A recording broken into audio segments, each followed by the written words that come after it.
Nada como ser formado em língua, né? Rhapsody. Gostei do Rhapsody. O Rhapsody, você canta e toca também ou você... Não, não toco nem canto.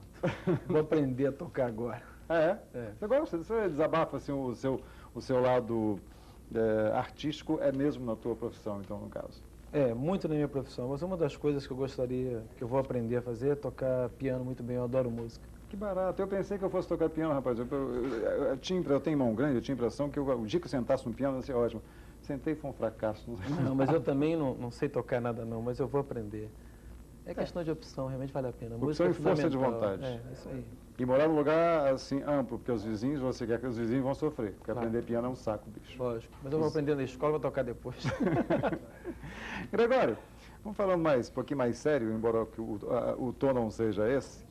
Quais são as suas, para a pessoa te conhecer logo assim de cara, quais são as suas principais obras aqui em Vitória? As mais conhecidas. Bom, como arquiteto, a gente Como tem arquiteto. assim inúmeras obras, né? A gente tem vários projetos. A gente tem projetos desde a área habitacional, conjuntos habitacionais como esse foi inaugurado agora pelo ex-ministro Priscilo Viana, que é o Residencial Praia em Caburi. É um conjunto de 444 apartamentos. Temos um conjunto habitacional na Serra, que é o Valparaíso, um projeto da Encol, inclusive, são 645 apartamentos. Temos, na área de urbanização, nós fizemos a Praça dos Namorados, quer dizer, não totalmente a praça, naturalmente, algumas coisas foram projetos nossos, outras já existiam lá, inclusive. Mas o que eu considero projeto nosso seria aquele palco em estrutura metálica, vermelho, né? Lá na praça. Na Praça dos Namorados, só o palco, tá? Nós consideramos projetos nossos o espelho d'água, com que tem a passarela, aquelas duas cúpulas, a gente considera projeto Deixa eu nosso. fazer um adendozinho. As pessoas reclamam que às vezes fala demais, mas por que não ligam mais aquele chafariz? Não sei, né? E é uma questão da administração municipal, eu acho que deveria ligar, né? Eu acho que deveria ter um horário certo. Domingo? Exatamente, pelo menos em épocas. Porque uma coisa, desde que funcione perfeitamente, tenha manutenção, é uma coisa muito bonita, né? A gente vê nos países desenvolvidos, tem isso. Não só no país desenvolvido, mas no próprio Rio de Janeiro tem, né? Do lado do Meridian você tem isso, quer dizer, é um negócio interessante. E foi feito para funcionar, mas infelizmente não sei porquê, não. Acho a administração, né? Essas coisas a gente fica por conta deles. Você é meio ligado a político, você vê muita coisa política, não é? Não, eu não sou. Eu sou um profissional, eu sou um técnico. Agora, sim, você foi contratado pela prefeitura? Sim, contratado pela prefeitura. Passada. Independente de quem seja a ala política, porque eu, como técnico, eu presto serviço. Desde que o meu serviço seja solicitado, seja de partidos A, B, C ou D, a minha contribuição é técnica. Não... Você continua, então, na prefeitura? Não. Quer dizer, eu continuo desde que eu seja convidado, como eu fui convidado. Ah, sim, não é contratado, não? Não, em hipótese nenhuma. Eu sou profissional, eu tenho meu escritório, que é a minha empresa.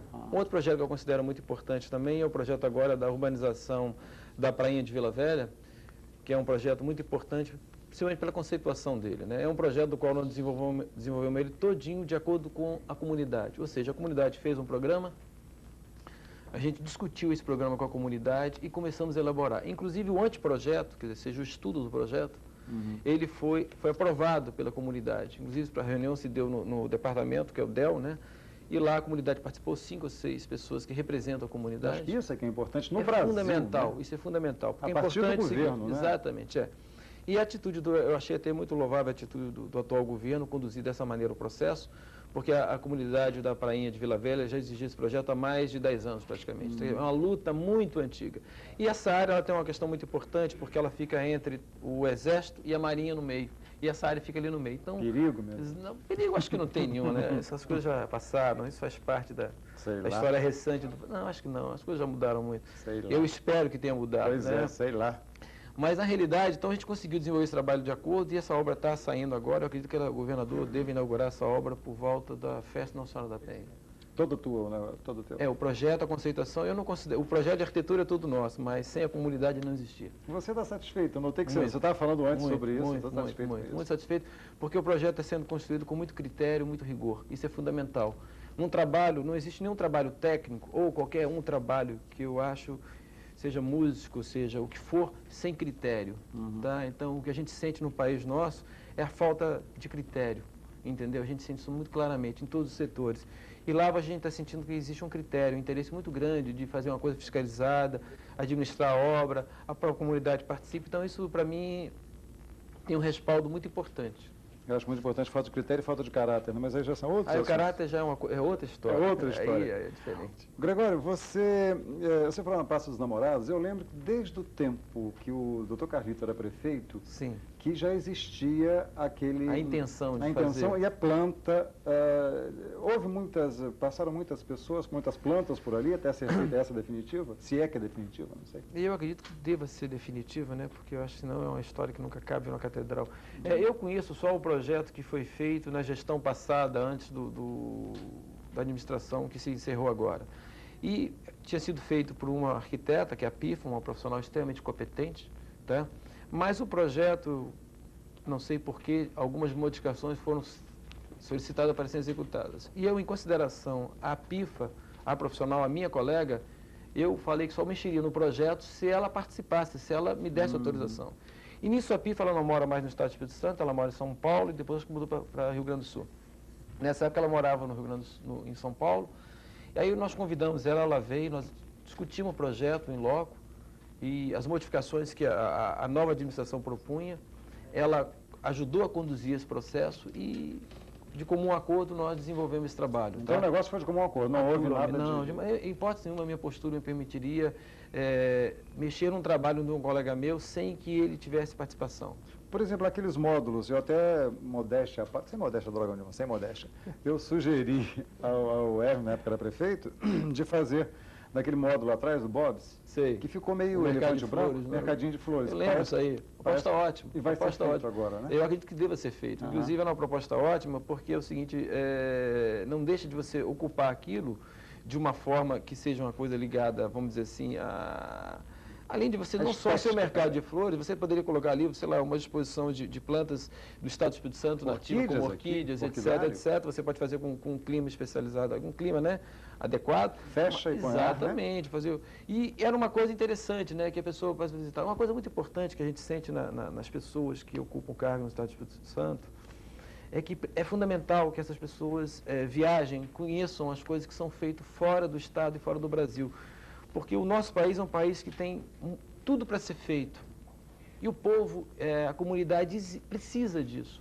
Então, cabe aos governantes, cabe às pessoas que conduzem esse processo, saberem como conduzir isso aí, mas de comum acordo com o anseio da comunidade, não querer impor ou fazer com fins de interesses pessoais. Agora, Gregório, tem uma coisa, eu sei que você viaja, e viaja muito, inclusive, para isso, e eu noto, por exemplo, o prefeito passado, o Hermes, viajou e eu vi coisas na Praça dos Namorados mais ou menos parecidas com coisas de Portugal, das pracinhas que são lindas. Certo. Agora, a gente tem que entender que nós moramos num país subdesenvolvido. Tudo termina aqui na falta de educação. Claro, que o povo não tem mesmo. Claro. Então, eu acho que a gente tem que fazer o projeto para um país, sabendo que a gente mora num país subdesenvolvido. Quando houve o laguinho, o lago... O espelho d'água. O espelho d'água. Perfeito. Eu tinha comentado, não sei se foi com você ou com alguém, sobre primeiro deixar o povo fazer o caminho natural, porque o povo não respeita a grama e pisa em cima da grama mesmo, porque não tem um pingo, quebra e pisa em cima. E depois, então, no lugar que o povo fez, porque eles não respeitam, tem um lugar de passar aqui, eles pisam em cima da grama e passam aqui. Então, fazer ali as pedras, um lugar onde o povo escolheu para passar. Estou entendendo a sua colocação. Agora, uma coisa importante é o seguinte, quando fomos convidados a fazer esse projeto, a gente tem isso em mente, isso que você está contando é uma coisa importantíssima. Nos países desenvolvidos, eles gramam e deixam as pessoas fazerem os caminhos. Depois eles fazem a praça. Uhum. Então, quer dizer, não é porque nós somos um país subdesenvolvido que isso acontece, é porque o caminho é natural. Eu tenho um exemplo muito grande, que é a UFES. Eles fizeram os ângulos da UFES, das passarelas, são todos em ângulos retos, sendo que o menor caminho é diagonal. Uhum. Então, aí, primeiro fizeram uma série de muretas. Depois, as muretas que eu falo em arco, né, de ferro. Depois, colocaram flores exatamente nas quinas. E depois, acho que suspenderam as passarelas. Quer dizer, fizeram tanta coisa que era mais fácil ter mudado as passarelas e feito o caminho natural das pessoas. Não precisava fazer obra, não precisava fazer nada. Agora, aquele é o negócio simples que ninguém faz, né? O óbvio, né? que eu acho tão bonito, os postes baixinhos. Deu alguma coisa aí no ar? Não, olha só aqui. Deu alguma coisa no ar? Tá, voltou. Aquelas lâmpadas, são tão bonitos os postes baixinhos, mas não adianta, é tudo quebrado, o povo quebra, não podia ser mais alto. Há uma outra coisa seguinte, quanto à questão da iluminação, quanto ao povo quebrar, a gente tem que entender que nós temos um problema do país, além de educação, um problema cultural. né? Um problema cultural. O povo se educa a partir também de exemplos. Se o exemplo que vem de cima é péssimo, como você vai exigir de um povo uma referência, uma atitude correta? Então, é muito importante que as pessoas que coordenam, né, sejam países, empresas, prefeituras, governos, escolas, lojas, né, as pessoas que estão à frente de alguma coisa, tenham uma postura coerente para que depois possam, inclusive, serem seguidas. Exigir, né? Exigir ou ser seguidas, né? Porque eu acho que o ato de exigir não significa que você vai ter respaldo. Mas a partir do momento que você tem uma atitude coerente, você consegue obter uma coisa que automaticamente, naturalmente, você vai ganhando isso naturalmente. E o que falta no país nosso é exatamente isso. Eu não digo exemplos, coerência não. É atitude e brasileiro. coerência, exatamente. Você vê agora o exemplo do pacote, eu acho fantástico, né? Não sei se vocês tiveram a oportunidade de assistir, mas eu tive a assistir uma vez o programa aquele Agildo Ribeiro, né, que ele faz com os bonecos, é fantástico esse humorismo dele, e que é exatamente a medida vai, vamos colocar 60 mil, 80 mil funcionários públicos que não foram na administração direta ou indireta, né? Aí 2 dias depois você escuta aí que não vai ser mais feito dessa forma, que vai ser mandado para o Congresso, que o Congresso já diz que não vai votar. Quer dizer, em síntese, as coisas não acontece como a rigor são programadas, né? E não acontece por interesses pessoais, políticos, o que for. Nós precisamos fazer uma política, que eu acredito, uma política voltada para os interesses da nação, e não para interesses pessoais ou particulares de grupos. Agora tem voltado para o Maranhão, né? Para mim falta um homem nesse país, falta um homem. Falta uma coordenação, alguém que coordene isso aí. Gregório, quais são, na sua opinião, os maiores crimes cometidos aqui em Vitória em matéria de urbanização? Em matéria de urbanização? Tem muitos. Tem vários, né? Mas a questão a nível de urbanização é o seguinte: primeira coisa, é fundamental que a pessoa que coordena uma cidade, ou que dirija essa cidade, seja ele o prefeito, seja o secretário de obras, secretário de planejamento, ou o que for, eles acompanhem o crescimento da cidade e procurem direcionar e organizar. Porque, infelizmente, as coisas, quando não são conduzidas a contento, você vê as arbitrariedades muito grandes. Agora, um dos crimes que eu considero assim, muito grande, que você sente, por exemplo, a implantação, por exemplo, a poluição, né? A poluição de Vitória é muito grande. Seja nas praias, que são imensas, né? Nós estamos numa ilha que você não está podendo tomar um banho de mar, é um negócio complicado, você entender que você mora na cidade à beira-mar e você não pode ir à praia. O risco é muito grande. Na varanda de sua casa, porque o pó exatamente. Também. O pó de minério é uma loucura. Aí se diz que vai instalar essas coisas, mas você sente que as coisas são administráveis de uma forma negativamente.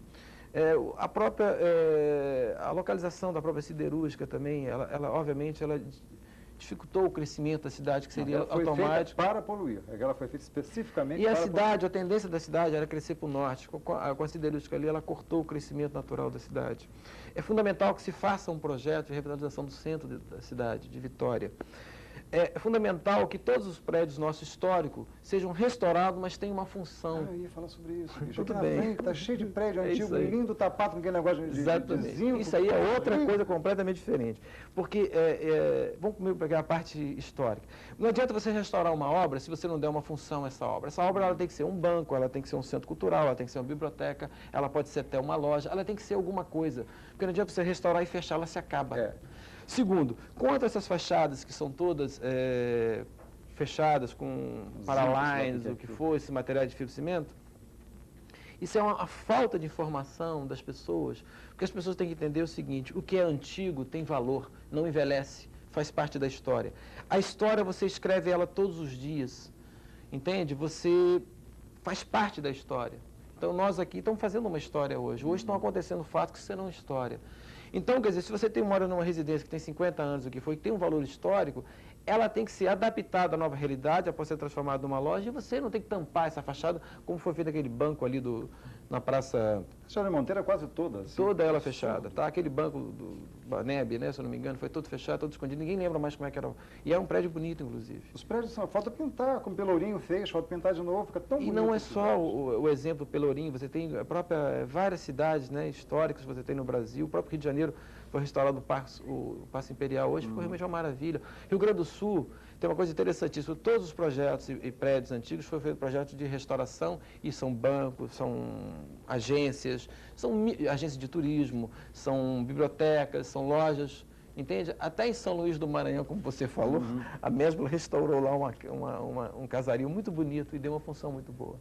Interessante isso. Agora, você acha que o Tubarão fizeram especificamente para acabar com a cidade de Vitória mesmo e acabou com o crescimento, mas não tem jeito, para cá não pode, Vitória tem que seguir para a Zona Norte mesmo. A tendência da cidade natural era a Zona Norte, aí isso dificultou... Ponte vai ter que ser ali, né? Não, aí vai ter que, a cidade, presta bem atenção, a cidade, ou seja, infelizmente, quando você cria elementos como esse, né, que constrange a tendência natural da cidade, você tem que dar soluções, e obviamente essas soluções custam muito caras.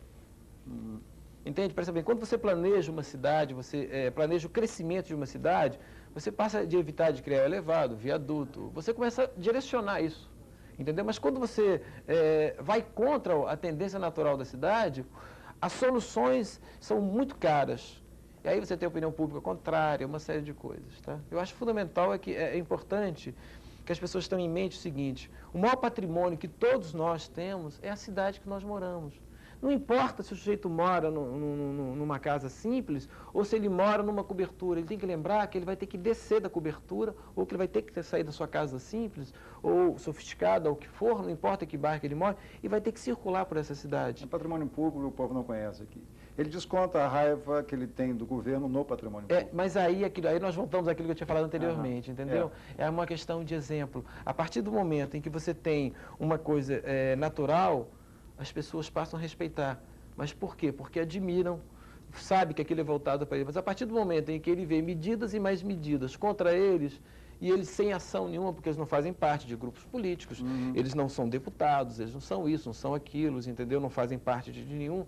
Então eles se revoltam. Essa é a questão. Exatamente. Cortando o telefone, quebrando árvores.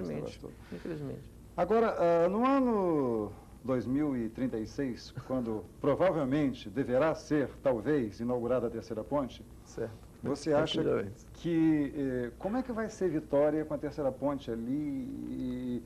Vai ser meio caótico o trânsito ou não? A Praia do Canto, como é que vai ser? Não, presta bem atenção. O que tem que ser feito, na verdade, é um projeto criterioso de como solucionar a intervenção que a terceira ponte vai ter. E não fazer projetos que atendam A, B, C ou D interesses. É o que se faz. Essa que é a grande questão, tá? E realmente fazer um projeto, seja ele rigoroso, e a questão é a seguinte: embora de repente não é a melhor solução agora, mas nós sabemos que a tendência natural é essa, assim, por estudos, pensar no futuro. Você tem que pensar para o futuro, tá? Quando você projeta alguma coisa, você tem que pensar no futuro, porque do projeto para sair da prancheta, para começar a ser edificado, ele precisa de um certo tempo. Se você não pensar no futuro, ele já nasce antigo, já nasce velho, obsoleto. Então é importante que ele tenha o respaldo do tempo, ou seja, o tempo não vença ele. Então você tem que fazer isso. Então é fundamental, o que vai acontecer vai ser um desenvolvimento muito grande de fluxo, né? Mas tanto entre a Praia da Costa, ou aquela região todinha, com a Praia do Canto. Agora, tem que realmente adequar, porque o fluxo de automóvel é muito grande. Eu acho que aqui os políticos pensam muito no futuro, evidente, deles, né? Quer dizer, eles pensam assim, estão fazendo a gestão hoje, bom, daqui a 4 anos, quando eu voltar, pensam para o futuro, quando eu me eleger. Né? Quando eu me reeleger, não sei o quê. Não vai criticar ninguém nisso não, mas é que pensam isso, pensam. Vem cá, acabou o negócio do PDU, não acabou? Não, o PDU existe, é fundamental. Não, o PDU é fundamental que ele continue.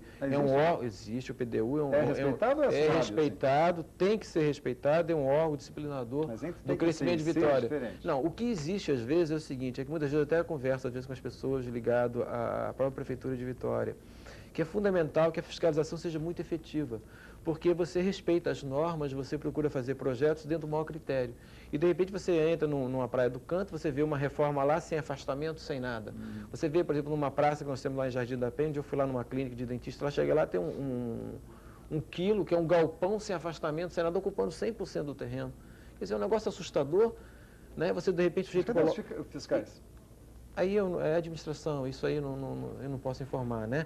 Mas eu digo assim, isso é um pouco assustador, porque isso gera que se fulano de tal pode, eu também posso. O importante é que, a rigor, a lei tem que ser igual para todos e as normas, ela é uma coisa meio subjetiva, né? Mas esse seria o objetivo melhor, né? Era que as coisas fossem... Porque o objetivo final é que as coisas atendam a todos, não a grupos ou pessoas. Porque se a lei fosse igual para todos, Parece que é proibido ali na orla marítima de Cambori fazer prédio mais de sei lá quantos andares. E tem um pontinho aqui que fazem de 15 andares, outro pontinho que é mais 15, o de cá não pode, aqui já Não, pode. mas ali não, ali é questão Que não. é aquilo Ali ali? não está fora da norma não, presta bem que foi atenção. Aquilo ali é o seguinte, a Sena, ela aprovou um projeto de urbanização daquilo ali. E a rigor, eu como arquiteto, entende, pessoal, tá? Isso aí, a minha postura pessoal é o seguinte, eu acho que é fundamental que a cidade ela tenha diversificação nas alturas. Que o importante... Acho bonito isso. É importante o seguinte, que a cidade não seja como um bairro, por exemplo, Jardim da Penha, que tudo tem a mesma altura, tudo colado nas divisas, entende? É fundamental que você tenha a perspectiva da cidade. Ou seja, quanto maior seja o lote, você pode construir a mesma coisa que você construiria, vamos dizer, com 4 andares. Mas você compraria 2, 3, 4 lotes, faria uma torre mais alta, no entanto você teria 30 metros de afastamento de um outro, 10 do outro, 5 do outro, o que fosse. Você teria a perspectiva e a ventilação da cidade. Como é, por exemplo, vamos dizer, a Boa Viagem, vamos dizer, em Recife, você tem prédio de 20 andares, 15 andares, 25 andares, mas, no entanto, a rua de trás, todo mundo tem vista para o mar. Então é um negócio fantástico. Você engraçado. Então é um negócio impressionante. Em vez de você pegar essa Antônio de Brito, colar tudo na divisa e fazer uma outra Copacabana, que é um horror. A cidade não ventila, né? Praticamente só as pessoas da frente têm vista para o mar. É engraçado que você se antecipa as perguntas que eu ia fazer sempre. Não, é porque nós estamos tão sincronizados que de repente... Esse negócio de perguntar sobre o Jardim da Penha, porque eu acho que fica tão assim, colmeiazinha, aquele negócio tudo igual, tão feio. Era fundamental que fosse revista essa posição, entendeu? E que a comunidade, porque a grande preocupação é assim, a comunidade não quer. A comunidade às vezes não quer, não por desinformação, é porque de repente ela não foi informada adequadamente. Mas não porque ela seja totalmente desinformada. Não, porque às vezes ela foi informada erradamente. Entende? Essa que é a questão principal.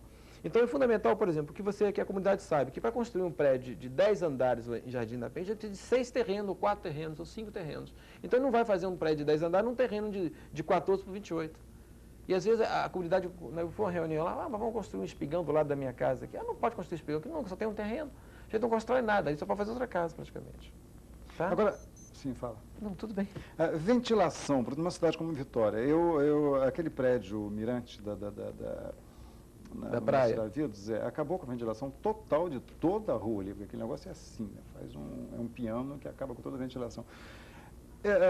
Ali, por exemplo, Cambori é um descampado grande. Ali pode haver esse negócio, ter ventilação, não pode? Seria o ideal, entende? Que a ocupação fosse assim.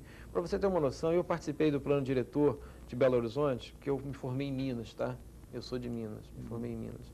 E eu participei, e uma das coisas que se preocupou muito era exatamente a perspectiva da cidade e a ventilação. Então, por exemplo, você tem uma taxa de ocupação no terreno, que quanto maior você ocupa menos, mais você pode subir. E o coeficiente é praticamente o mesmo. Então, a tendência das pessoas era fazer lâminas verticais, mas você enxerga a cidade, você tem perspectiva da cidade. Tá? Isso é fundamental. E que, a rigor, no Jardim da Penha você não tem isso, e a Praia do Canto, afastando 1,5 m, um terreno de um lado, 1,5 m do outro, você não vai ter naturalmente, né? Gregório, você falou que é mineiro? Sou de Minas, nasci em Minas. Porque Repsol do nome alemão, né? Eu pensei que fosse não, eu sou de origem alemã. A minha família é de Hamburgo, na Alemanha. Entende? Grande cidade, né? Eu conheci, grande cidade. Eu fiquei ali na zona, ali, perto da... Mas aquele ali é o que mais tem em Hamburgo. Toda a cidade portuária da Europa que mais tem isso. Que beleza, uma zona brava, pesada. As pirâmides forte pra cá, fantástico. Não conheci não, mas... Você foi em Bolô de Mel, eu fui solteiro. Eu não conheci não, mas eu vi lá, é uma cidade muito louca. Mas louca é Amsterdã, você foi em Amsterdã? Amsterdã fui, foi na Red Line? Danilo que me indicou, Amsterdã, os lugares. A de lá é fantástico. As mulheres nuas na avenida, as pessoas estão acostumadas, estranho pra caramba. É maravilhoso aquilo. Não é para turista ver, mais para turista ver. Mas eles, além de ver, eles usam muito também. Também, claro. Não sei se agora com essa onda aí, mas usavam demais. Até o show da Casa Rosso, parece, um negócio lá. Tinha tudo lá. Mas vamos voltar a Amsterdã. Quem são os seus ídolos em matéria de arquitetura? Você tem de arquitetura. Pensei que seria ídolos gerais. Não, gerais não. Bom, de arquitetura eu tenho um respeito muito grande pelo Oscar Niemeyer, tá? Que eu considero o Oscar Niemeyer um trabalho, um verdadeiro um artista, um Está gênio. na moda tá? agora falar mal dele, né? Não, mas eu acho que a rigor é fundamental que o profissional reconheça a competência de quem tem competência. E não, acho que na hora de falar mal não faz muito... Virou moda. Você... Não sei, eu não participo dessa filosofia. Oscar Niemeyer tem uma produção maravilhosa e ele é mais reconhecido fora do Brasil do que dentro do Brasil. É o que muito acontece no país, né? Temos o Lelé, que é um profissional extremamente competente, que revolucionou Salvador, revolucionou a área de pré-moldado, tá? Que é uma pessoa fantástica. Temos arquitetos que eu considero muito importante. Admiro também o trabalho do Ello Maia pela inovação dele, pela proposta de vários trabalhos que ele fez, não de toda a arquitetura, mas pela postura inovadora dele. E admiro muito o Greiff como professor, que mostrou que arquiteto não é apenas prancheta, o arquiteto tem que participar da obra, da execução. E o Greiff fez isso na Escola de Goiânia. Eu admiro muito o Greiff. Eu gostei de você, que agora você estava interessado na arquitetura do sofá. Tem que entender um pouco de decoração também. Você gostou do sofá? Não, isso aí é desenho industrial. Eu gosto muito de desenho industrial, eu projeto muito. Faz parte um pouco Faz parte do meu trabalho. Eu tenho curso de comunicação visual também, de urbanização, então eu participo muito dessas coisas, eu gosto muito. Bebeto, o que você achava do Bebeto? Um grande arquiteto, grande arquiteto. Inclusive, nós fizemos uma homenagem ao Bebeto agora muito grande. Eu queria perguntar sobre isso. Que nós publicamos o trabalho do Bebeto na revista Módulo, que é a revista do Oscar Niemeyer do Rio de Janeiro. Nós publicamos o trabalho dele do Palácio do Café.